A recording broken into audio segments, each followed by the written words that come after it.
My youngest girl is 11. She's just started secondary school, and when you start secondary school, you get a kit list. And so we bought her all a uniform, and she told me, "Dad, I also need to get some cycling shorts." I said, "No, you don't. They're not on the list." She said, "Yes, I do." I said, "No, you don't. They're not on the list." She said, "Yes, I do, because somebody will try and take a photo of my skirt."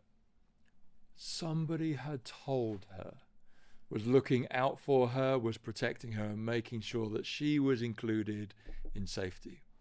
I was behind the curve, and I needed to catch up. My friend Claire in the pub, we were having lunch one day, and she said, "Look at my shoes!" And there were these big black DMs. As you can tell, I'm not that much into fashion, so I said, "Oh, great, they're a lovely pair of shoes." She said, No. Look at my shoes. I've worn trainers every day for 4 years. Today's the first day I'm not wearing trainers." I said, "Oh, why did you wear trainers?"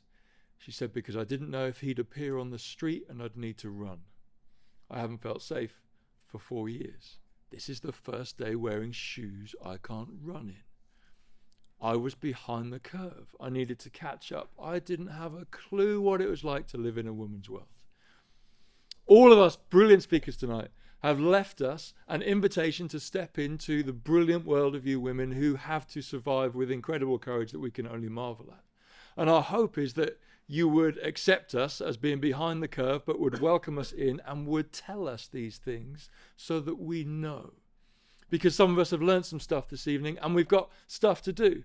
Maybe there's a misogynistic entertainer that we need to unfollow. Maybe there's a program that we need to stop laughing at. Maybe there's a workplace that we can encourage to become white ribbon accredited. Maybe there's some people who live on our street that we can challenge their behavior. Maybe there's somebody else that I can bring along next year. Maybe there's just a badge I can put on because that's all I feel strong enough to be able to do.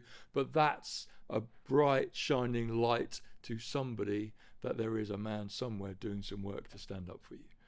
So I encourage you, if you're here, try and take another step, because you've been invited in to this little group of men who are going to do their best to stand up against misogyny and violence in all of its forms.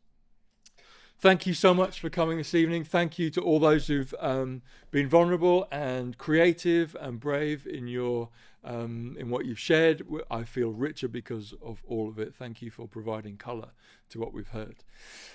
You are welcome now to join us down at the Rose as you make your way out. Please do grab a coffee at Pink Punters. Is that right? I was going to say, we're running a bit late, so we'll probably head off to the Rose at 7. Okay. Yeah, and start at just after 7. Well, okay, we'll start just after 7. Minutes, All yeah. right, that was probably me waffling on. I apologise for that. So feel free to have a little quick mooch around the stalls. Head on down, and we'll gather around the Rose at 7 if you're able. Thank you so much.